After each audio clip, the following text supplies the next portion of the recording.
কি বলতো, সত্যি বলতে বিমল, এত মার খাওয়ার পরও তোমাকে ঠিক আগের মতোই সুন্দর লাগছে গো। আচ্ছা তাই?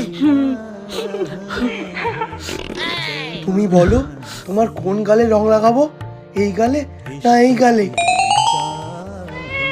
আমি তো তোমার হাত দিয়ে আমার গালে রং লাগাবো না বিমল, আমি তো আমার স্বামীর হাত দিয়ে আমার স্মৃতিতে রং লাগাতে চাই। अच्छा বাবা ठीक है। সজনী গো সেই তো এলাম তোমার পেতে হাজির হলাম।